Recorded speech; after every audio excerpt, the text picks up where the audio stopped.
بسم الله الرحمن الرحيم. الحمد لله رب العالمين. اللهم صل وسلم وبارك على محمد وعلى آل محمد. اللهم انفعنا بما علمتنا وعلمنا ما ينفعنا وزدنا علما وبارك لنا في علمنا وارزقنا الإخلاص في القول والعمل كاملا وعلما نافعا لا ينسى وتوفيقا دائما وصحة ويقينا وعافية. Amin ya rabbal alamin. Alhamdulillah kaum muslimin rahimakumullah. Kita lanjutkan kembali pengajian kitab Umdatul Ahkam karya Al-Imam Al-Hafidz Abdul Ghani Al-Maqdisi rahimahullah taala.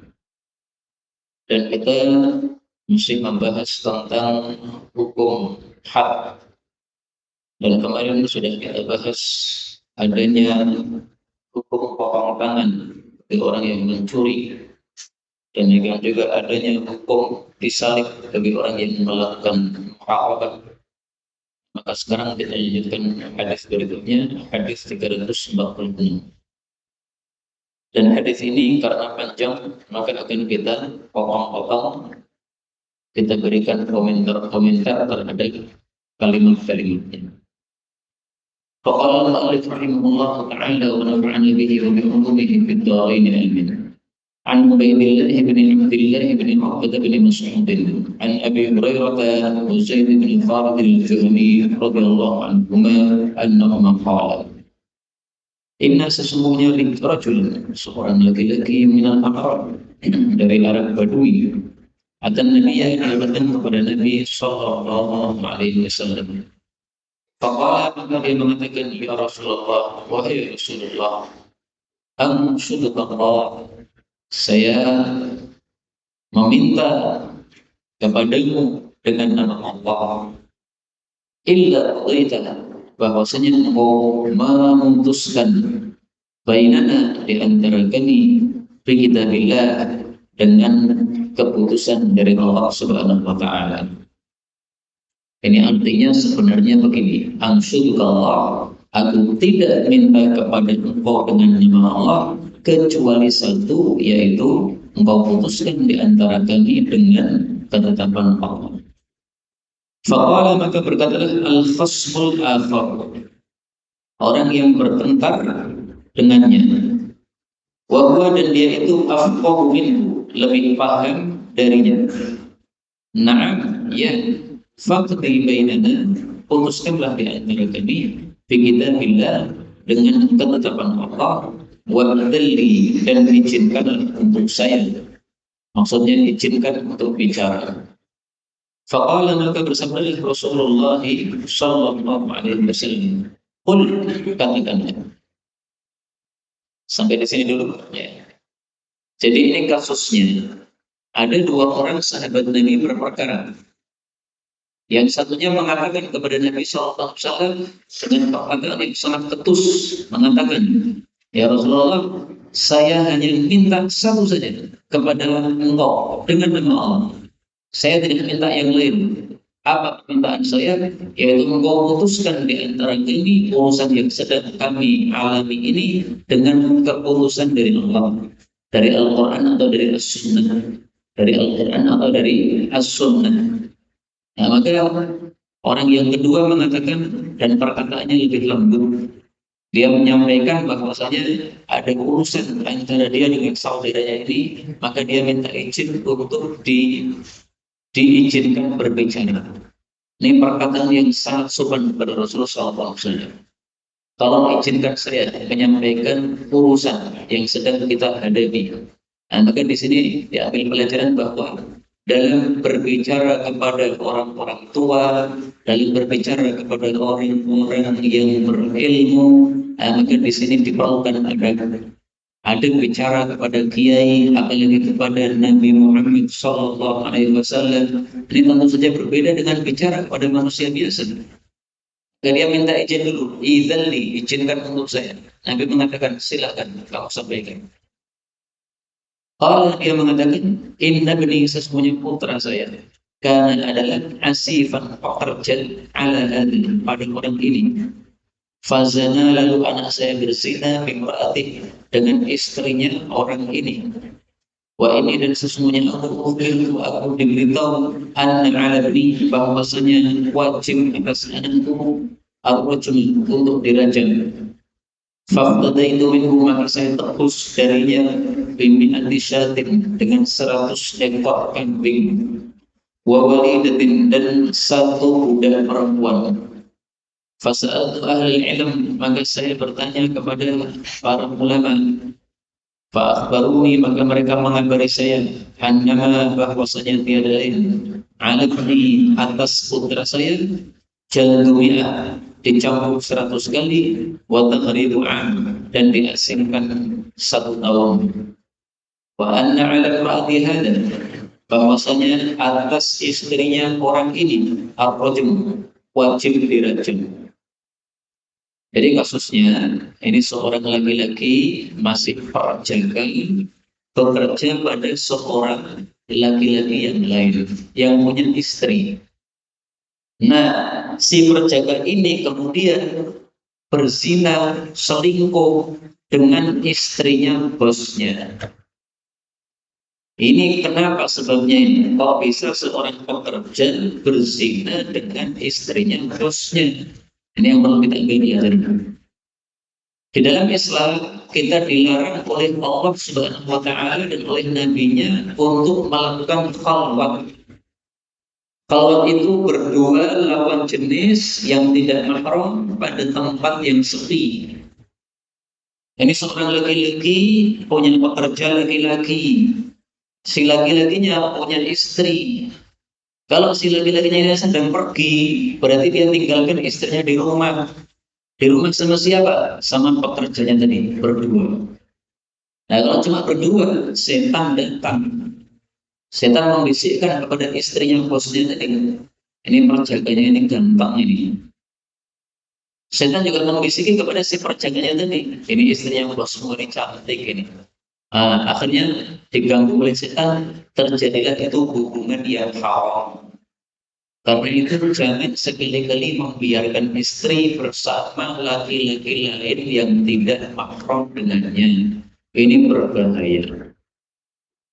Punya istri, kemudian istrinya disopiri oleh laki-laki yang tidak mahram. Akhirnya dilecehkan. Kalau benar ceritanya gitu, ceritanya tentang orang-orang seperti itu. Maka ini satu kesalahan. Kenapa kamu punya istri, kamu tidak supiri sendiri, tapi malah kamu supirkan kepada orang lain, laki-laki bukan mahram. Maka dulu pernah ada seseorang bertanya kepada saya, Ustaz, bolehkah saya punya sopir laki-laki? Saya seorang wanita. Maka saya jawab, kalau ada, panjenengan cari sopir laki-laki tapi yang mahram dengan Anda. Anaknya saudara, berarti keponakan, atau kerabat-kerabat yang lain yang masih mahram. Kalau tidak bisa bagaimana? Kalau tidak bisa ya cari supir perempuan. Ada nggak Pak supir perempuan? Nah, kalau ada bagus, perempuan disupiri perempuan, laki-laki disupiri laki-laki, seperti itu semestinya. Kalau terpaksanya tidak ada supir laki-laki, tidak ada supir perempuan, terpaksanya, padahal dia sangat terpaksa untuk punya supir misalnya, maka kalau terpaksa ya insya Allah boleh, asalkan mobilnya semuanya kacanya diganti yang terlihat dari luar. Jadi jangan pakai kaca yang hitam, semuanya diganti bening semuanya, depannya bening, samping kanan bening, kiri bening, belakang bening, sehingga mau ngapa-ngapain nggak bisa. Karena kelihatan dari luar. Dan jangan berada di tempat-tempat sepi. Hindari jalan-jalan yang sepi. Jalan tengah sawah, jangan. Karena jalan tengah sawah, meskipun kaca terbuka tadi terlihat, tapi nggak ada siapapun yang melihat engkau. Nah, maka kalau itu terpaksa betul, dia butuh supir dan tidak ada supir yang mahram dengan dia, ya silakan supir laki-laki, tapi penuhi syarat-syarat tadi, tidak melakukan falwat sama sekali. Itu pun dalam kondisi terpaksa saja. Kalau tidak terpaksa nggak usah. Disupiri sendiri kalau bisa nyupir. Nah, ini tampaknya sebabnya zina ini gara-gara adanya falwat, yaitu dua orang lawan jenis yang tidak mahram berada di satu tempat yang tersembunyi dari manusia. Rasulullah SAW bersabda, "Ra'aitu syabban wa syabban." Saya melihat seorang laki-laki muda dan seorang wanita muda. Falam aman minasyaitan alaihima.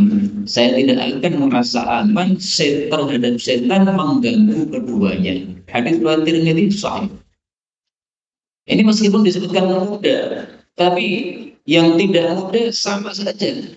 Setan itu juga bisa mengganggu. Setan membisikkan, dia sudah usia 45 tahun, tapi masih cantik loh. Nah, setan membisikkan begitu. Dia sudah nggak haid lagi, sudah 45 tahun, tapi masih bagus itu, masih cantik itu, masih seger itu. Nah, itu bisikan dari setan.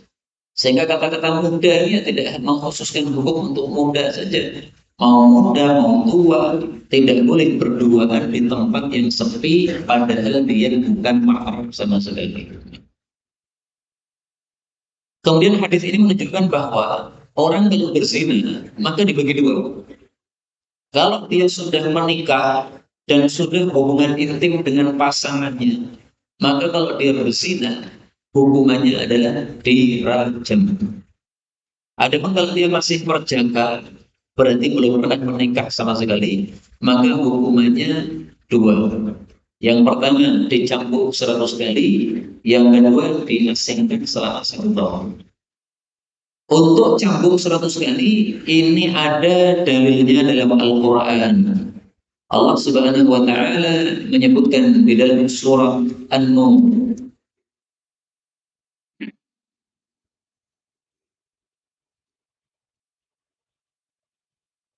Pada ayat yang kedua, Az-zaniyatu waz-zani fajridu kulla wahidin minhuma mi'ata jaldah. Orang yang berzina baik perempuan maupun laki-laki, cambuklah masing-masingnya 100 kali cambukan. Nah, ini untuk yang perjalanan belum menikah. Adapun hukuman untuk diasingkan selama 1 tahun, ini adanya dalam hadis Nabi SAW. Jadi dua-duanya harus dipakai. Satunya dari Quran hukumannya, satunya dari hadis Nabi SAW. Yang dimaksud diasingkan selama 1 tahun, yaitu dipindahkan dari tempat di mana dia melakukan zina tadi, dipindahkan ke tempat yang jauh, jaraknya jarak safar kosong 80 km minimal. Kemudian dia diasingkan di situ selama 1 tahun. Kalau sudah 1 tahun diasingkan di situ, baru boleh balik ke kampung halamannya. Pertanyaan, apa fungsinya diasingkan selama 1 tahun ini? Fungsinya dua, supaya dia melupakan kasus perzinahan tadi, sehingga dia bisa memperbaiki diri. Karena kalau masih bertemu dengan wanita yang dia melacur dengannya, maka nanti kalau ketemu lagi bisa terjadi hubungan lagi. Nah, maka harus dipisahkan, jauhkan. Fungsi yang kedua, supaya orang-orang tidak lagi membicarakan kasus perzinahan tadi. Karena kalau ada orang berzina di kampung ini misalnya, selama orang itu masih ada di kampung ini, pasti akan diperbincangkan orang terus-menerus. Kenapa? Kita ketemu orangnya, kemudian teringat, oh dia kemarin berzina itu. Ketemu di pasar, maka gosip, ini orang ini yang kemarin itu berzina itu. Maka supaya tidak ada gosip seperti itu, ini orang yang sudah terlanjur berzina, dipindahkan ke tempat yang jauh 1 tahun misalnya. Menurut sebagian ulama, boleh juga tidak dipindahkan ke tempat yang jauh, tetap di kota tersebut, tetapi dia dimasukkan dalam penjara. Misalnya orang Solo, berzina di Solo, dia tidak dipindah dari Solo, tetap tinggal di Solo, tapi di penjara rutan Solo, rumah tahanan Solo. Boleh menurut sebagian ulama. Tapi pendapat yang lebih populer, namanya diasingkan itu dipindahkan ke tempat yang jauh. Dia orang Solo dipindah ke Jawa Timur, dia orang Jawa Timur dipindah ke Jawa Barat, misalnya begitu, selama 1 tahun di sana. Kemudian kita lanjutkan. Faqala Rasulullah sallallahu alaihi wasallam, bersabda Nabi, "Walladzi nafsi biyadihi, demi zat yang jiwaku ada di tangannya," maksudnya demi Allah. La aqdiyanna, sungguh betul-betul aku akan memutuskan bainakuma, di antara kalian berdua, bi kitabillah, dengan ketetapan dari Allah. Apa ketetapannya? Al-walidatu, budak, wal ghanam, dan kambing yang 100 tadi, raddun alaih, dikembalikan kepada kamu. Wa ala ibnika, ada untuk anakmu, jaldu mi'ah, dicambuk 100 kali berdasarkan ilmu anak tadi. Wa taghribu amin, dan diasingkan selama 1 tahun. Waktu, dan pergilah ya Unis, wahai Unis, lirajulin, dia seorang laki-laki, min Aslam, dari suku Aslam. Pergilah wahai Unis, ila imraati hadhihi, kepada istrinya si bos ini. Fa ini tarafa, kalau si istri tadi mengaku berzina, farjumha, maka rajimlah. Faghada 'alaiha, maka Unis pergi kepada perempuan tadi. Fa'tarafa, maka dia mengakui zina. Fa'amara biha Rasulullah sallallahu alaihi wasallam, maka Rasulullah menyuruhkan terhadap wanita tadi, farujimat, lalu dia dirajam. Jadi kaum muslimin rahimani wa rahimakumullah, setelah Nabi diberitahu ceritanya apa yang terjadi, maka beliau mengatakan, bersumpah, demi Allah, saya akan putuskan dengan keputusan dari Allah. Keputusannya 2. Pertama, budak yang sudah kamu berikan dan kambing 100 yang sudah kamu berikan kepada bosnya istri, bosnya yang tadi istrinya dizinai oleh anak tadi, maka kambingnya dan budaknya dikembalikan kepada kamu semuanya. Karena tidak ada hukum seperti ini. Nggak ada denda gara-gara zina, nggak ada. Bayar 100.000, bayar 100 juta gara-gara telah menzinai seseorang, nggak ada hukum seperti itu. Itu hukum jahiliyah. Kemudian yang kedua, Nabi memutuskan, ini anakmu karena masih berjaga, dia dicambuk 100 kali, diasingkan 1 tahun. Adapun ini bosnya ini punya istri, maka istrinya ditanya dulu, apakah betul dia berzina? Kalau betul dia berzina, rajam. Kalau dia tidak mengaku berzina, maka tidak diapa-apakan. Nah, ternyata Unes ini seorang sahabat Nabi pergi ke sana, tanya kepada perempuan tadi, wahai ibu, ada berita Anda berzina dengan pekerjanya suami Anda, benar atau tidak? Nah, ternyata perempuan tadi mengatakan, benar, saya sudah terlanjur berzina dengannya. Saya tobat kepada Allah Subhanahu wa Ta'ala. Saya siap dihukum apapun, yang penting dosa saya diampuni oleh Allah. Nah, dia ngaku ini sesuatu yang bagus seperti ini. Akhirnya dia dirajam. Maka ini menunjukkan bahwa kalau ada isu perzinahan, itu tidak boleh langsung dihukum, harus diinterogasi dulu. Kalau diinterogasi dia mengaku, maka pengakuan itu 1 kali sudah cukup, tidak usah mengulang pengakuan 4 kali. Karena di sini disebutkan fa'tarfa, maka dia ngaku, fa'amal, maka langsung diperintahkan Nabi untuk dirajam. Berarti ngakunya 1 kali saja, sudah cukup. Tapi memang ini masalah khilafiyah.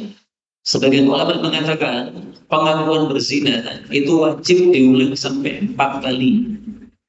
Sebagaimana saksi zina harus jumlahnya juga 4 orang.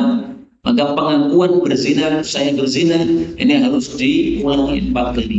Tapi pendapat yang lebih kuat insyaallah ta'ala bahwa pengakuan 1 kali sudah cukup berdasarkan hadis ini fatal. Seandainya tidak ngaku bagaimana? Jadi ada orang laki-laki mengatakan, saya sudah terlanjur berzina, tolong dosa saya dibersihkan, saya pengen tobat. Berzina sama siapa? Berzina sama itu fulana, perempuan. Maka si fulana dipanggil, apakah benar kamu itu berzina dengan si fulan ini? Dia mengaku berzina sama kamu. Maka kalau si perempuan ini mengatakan saya tidak berzina, dia nuduh saya saja. Nah, maka dalam kasus seperti ini yang dihukum cuma satu orang, yaitu si laki-laki yang mengaku berzina tadi. Hukumannya apa? Hukumannya cuma satu, tidak dua. Hukumannya itu hukuman berzina. Adapun hukuman menuduh berzina tidak. Padahal si perempuan tadi kan tidak mengakui, saya tidak berzina, dia nuduh saya itu. Kalau dia mengatakan dia berzina sama saya, dia nuduh saya itu. Nah, ini orang tidak dihukum menuduh berzina, tapi dihukum berzina saja. Karena tidak ada double hukuman seperti itu, tidak ada. Adapun wanita ini dimaafkan karena dia tidak mengaku. Adapun kalau dia bohong itu urusan dia sama Allah Subhanahu wa taala. Tapi bisa jadi juga tidak bohong karena kadang-kadang terjadi wajah seorang dengan orang yang lain mirip. Ini laki-laki berzina dengan fulana A, kemudian dia menuduh B karena dia kira bahwa itu adalah B. Ternyata wajahnya mirip saja, wajahnya sama saja. Nah, sehingga menyebabkan bahwa orang yang dituduh berzina tadi kalau tidak mengaku maka dia tidak bisa dikasih hukuman zina. Al-asif al-ajil. Asif artinya pekerja. Kita lanjutkan hadis 347. Wa anhu anhuma. Nah, ini mesti salah ya. Wa anhu radhiyallahu anhuma. Atau gimana ya? Ada satu lagi. Qala, keduanya mengatakan atau wa anhuma ya.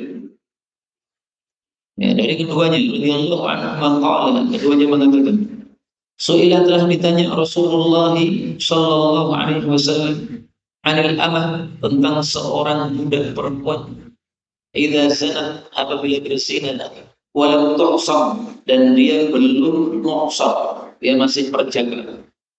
Qala, Nabi mengatakan in zanat, kalau dia berzina fajriduha, maka cambuklah dia.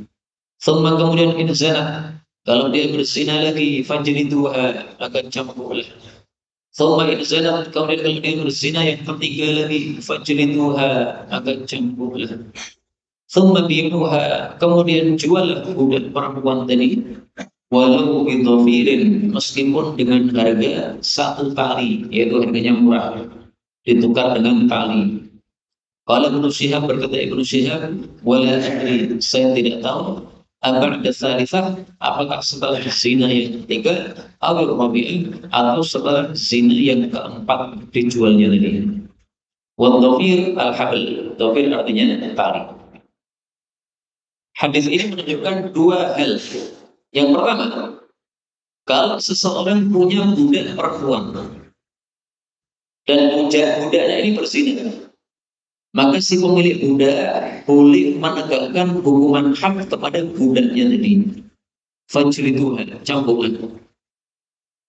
Padahal hukum asalnya mencambuk orang berzina itu hanya boleh dilakukan oleh penguasa. Ini hukum asal. Tapi khusus untuk budak kalau berzina maka tidak harus penguasa yang menegakkan hukuman hadnya. Boleh majikannya langsung ambil cambuk, dicambuklah si budak wanita tadi, dicambuk sebagai hukuman dari zina dia. Cambuknya berapa kali? Cambuknya bukan 100 kali, tetapi 50 kali. Kenapa?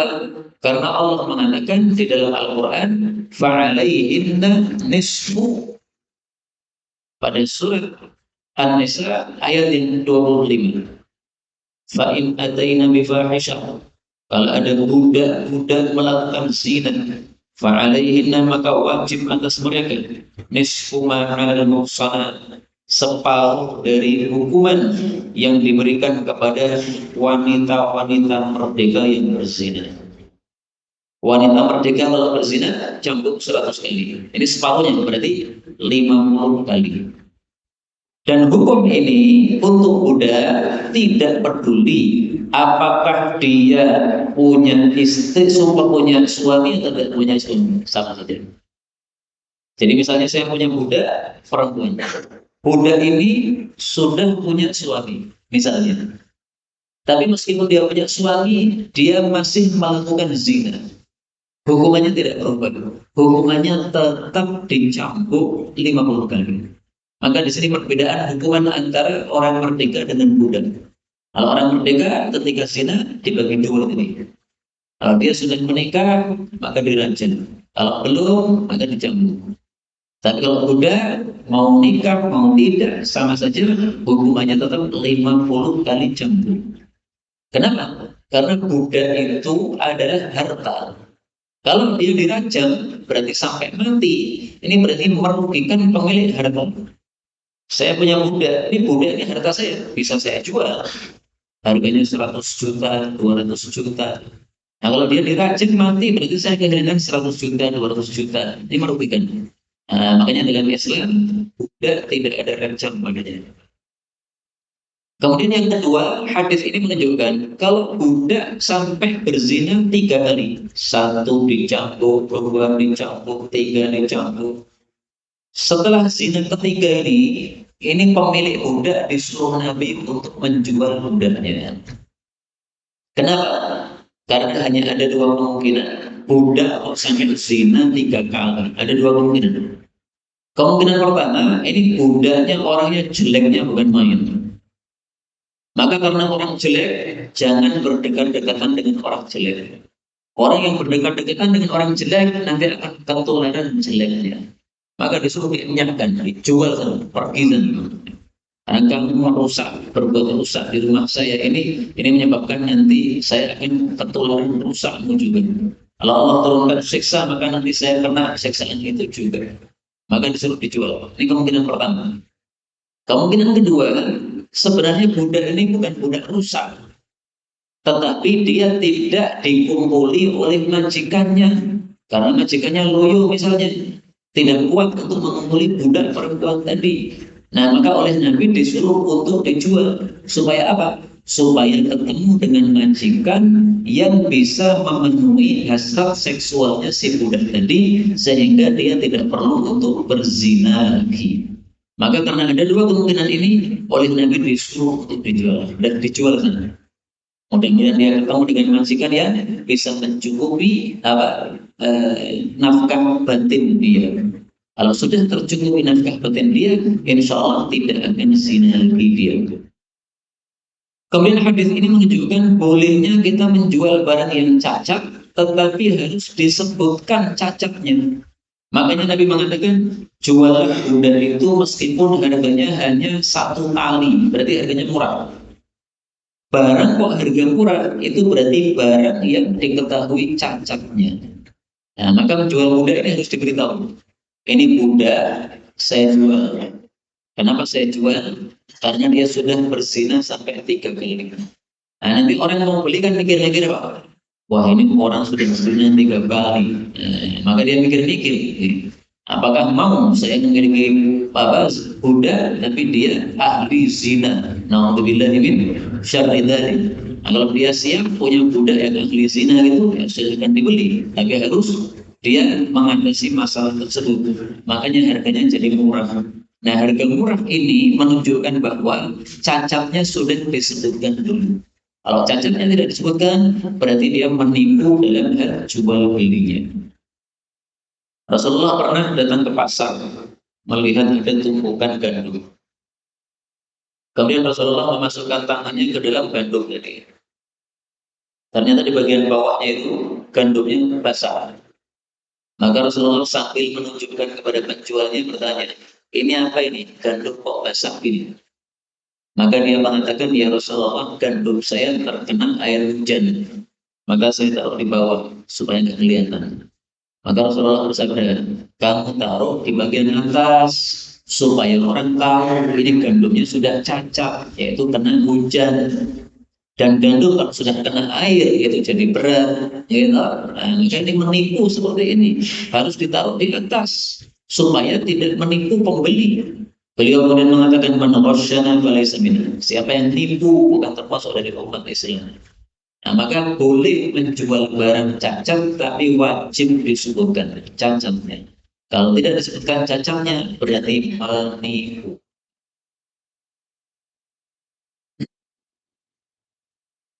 Kita lanjutkan nih. Satu hadis lagi 34 tadi.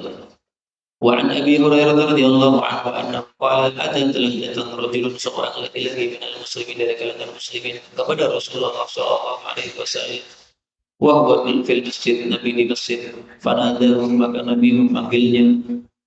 Fanadahu maka orang itu memanggil Nabi, faqala dia mengatakan, ya Rasulullah, wahai Rasulullah, inni zanaitu, sungguh aku berzina. Fa'arada anhu, Nabi berpaling darinya. Fatanafha tilqa wajhihi, maka dia menyingkir ke hadapan wajah Nabi. Maka dia mengatakan, wahai Rasulullah, sesungguhnya saya berzina. Maka Nabi berpaling darinya. Hatta sehingga sanna dzalika, dia mengulangi hal itu alaihi kepada Nabi arba'a marrat, sampai 4 kali. Falamma syahida ala nafsihi, tatkala dia sudah bersaksi atas dirinya arba'a syahidatin, 4 kali persaksian bahwasanya dia berzina, ta'am Rasulullah sallallahu alaihi wasallam, maka dipanggil Nabi. Faqala, Nabi mengatakan, abika junun, apakah padamu ada gila? Maksudnya apakah kamu orang gila? Qala, dia mengatakan, la, tidak. Qala, Nabi bertanya, fahal uksinta, apakah kamu sudah menikah? Qala, dia mengatakan, na'am, ya. Faqala Rasulullah sallallahu alaihi wasallam, ilhabu bih, pergilah bersama orang ini, farjumu, agar rajamlah orang tersebut. Qala Ibnu Syihab mengatakan, fa akhbarani Abu Salamah bin Abdurrahman annahu sami'a Jabir bin Abdullah radhiyallahu anhu yaqul, kuntu adalah aku Jabir fi man rajamah, termasuk orang-orang yang merajam dia. Farajamnahu bil musalla, maka kami rajam dia di musalla, lapangan tempat salatnya. Falamma adlaqathu al-hijarah, maka tatkala batu-batu itu menyakiti dia, haraba, dia pun lari, enggak tahan sakitnya.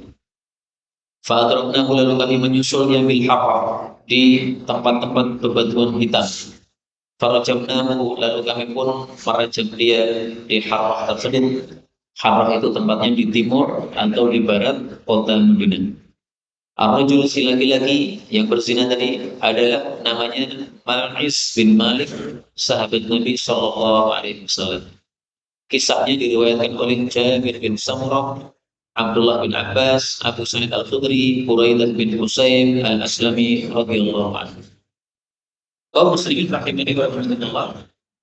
Hadis ini yang dijadikan dalil untuk oleh sebagian orang bahwa mengatakan saya berzina itu harus diulang 4 kali.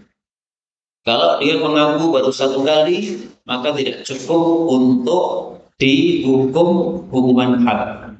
Harus dia ngakunya sampai 4 kali. Seperti saksi zina, harus 4 orang saksi. Ini dasarnya hadis ini. Tapi dari hadis yang sebelumnya tadi, kita ketahui bahwa 1 kali pengakuan sudah cukup. Karena hadisnya sama-sama sahih, maka paling bagusnya kita kompromikan. Berarti gimana? 1 kali pengakuan sudah cukup. Tetapi kalau kita sebagai hakim, ada orang ngaku berzina, nah paling bagus kita melakukan seperti yang dilakukan Nabi. Nggak usah digubris, nggak digagas. Maka kalau dia ngomong lagi, saya berzina, nah kita nggak usah gubris lagi. Kalau dia ngomong lagi, saya berzina, kita nggak usah gubris lagi. Ya, kita berpaling darinya. Kalau sudah 4 kali kita berpaling, dia masih ngotot, saya berzina, baru setelah itu kita tanya. Pertanyaannya apa? 2. Pertama, kita tes dulu, ini orang gila atau orang tidak gila, orang waras. Kalau dia orang gila, maka orang gila tidak ada hukuman hak padanya. Jadi orang gila berzina, tidak berdosa. Kenapa? Orang gila memang tidak punya hukum. Orang gila tidak pernah sholat 5 waktu, nggak ada masalah. Memang dia gila. Kalau dia sholat gimana? Ya silahkan sholat, tapi tidak sah sholatnya karena tidak memenuhi syarat. Yaitu dia sholat tidak paham apa yang dia lakukan. Pertanyaan yang kedua kita tanya, apakah kamu sudah menikah? Karena kalau dia ternyata perjaka, maka hukumannya cuma dicambuk 100 kali. Tapi kalau dia sudah menikah dan sudah hubungan intim dengan pasangannya, maka barulah hukumannya adalah dirajam. Jadi yang dimaksud cinta itu 1, sudah menikah, 2, sudah melakukan hubungan sama pasangannya. Kalau dia baru menikah tapi belum sempat melakukan hubungan sudah cerai, ini namanya sama dengan perjaka. Sama dengan apa? Perjaka. Meskipun sudah nikah, ia sudah nikah. Tapi baru satu malam, belum hubungan sama sekali, besok pagi sudah langsung cerai. Itu namanya perjaka nasihat. Belum moksong. Kemudian hadis ini menunjukkan bahwa rajam itu tidak harus dilakukan oleh Amirul Mukminin. Dia boleh mewakilkan kepada orang lain. Maka seandainya Pak Jokowi ini ingin menegakkan hukum rajam, ini boleh menyuruh Abu Saidan. Ya, Abu Saidan, kamu yang mengajarkan rajam untuk orang yang apa? Zina. Ya sudah, kamu saja yang merajam. Kamu saya kasih mandat untuk merajami orang-orang berzina. Nah, boleh Pak Jokowi nyuruh saya begitu boleh. Ya. Tidak harus dia sendiri yang apa merajam. Mungkin nanti dia terlalu halus sehingga kalau merajam orang itu nggak tega. Kalau dia nggak tega ya sudah suruh saya aja nggak apa-apa. Ya. Kemudian hadis ini menunjukkan juga bahwa merajam itu dilakukan di musola.